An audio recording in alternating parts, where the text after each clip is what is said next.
Okay, we'll start the tour of the car with the underneath side because frankly the chassis is the star of this car. This has always been kind of my favorite view of this car. I think it's gorgeous. The chassis is from SR3 Motorsports. It's just a work of art. Everything's TIG welded. I had the chassis powder coated. There's a Dana 44 heavy duty rear end.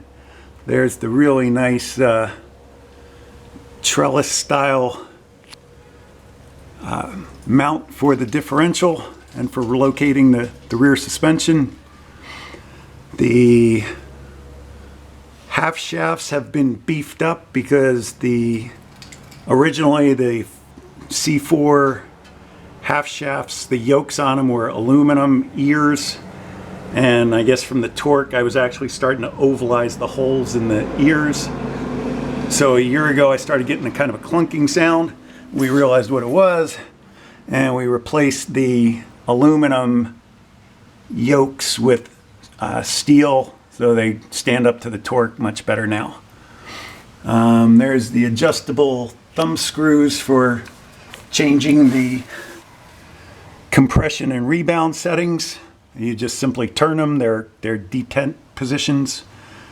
You can also adjust the ride height with the tools, the spanner tools that I'll provide with the car, if you want to change the height at all. There's the rear sway bar. It's adjustable in terms of length. Dual exhaust.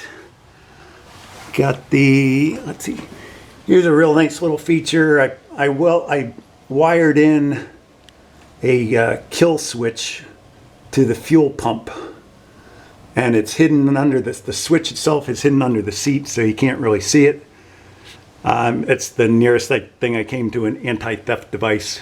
The wire, it is wired in between the engine control module and before the signal goes to the signal coming out of the ECM and going to the relay for the fuel pump. So it's wired in upstream of the relay, so it's super low milliamps circuit at that point. So it's not like you gotta, because the circuit is like a 30 amp circuit for the fuel pump. Here's the 5-speed Tremec TKO 600. It's got a 0.62 overdrive. So at 80 miles an hour in fifth gear, you're doing 2,400 RPMs. At 65 miles an hour in fifth gear, you're barely doing, I think, about 2,100. For keen observers, you'll notice there is no Batwing oil pan on the Z06 motor. I took that off when I put the car and the engine originally in the original chassis and got it running with that configuration. There was just simply not enough room there for the Batwing oil pan at that time. You also see, though, that there are 0 leaks, which is something I really like about the new motors. There are no paper gaskets anywhere on an LS motor. Everything's machined O-ring grooves. It's really nice. They seal so nice. The front suspension is C5 with the adjustable coilovers. C5 brakes, so they're 13-inch rotors in the front, 12-inch rotors in the back. And let's see, there is a Bowler Transmissions hydraulic clutch setup, and I'll get to that.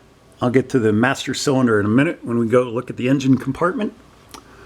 And let's see, if there's anything else, just feel free to ask and I'll be happy to answer any questions you might have.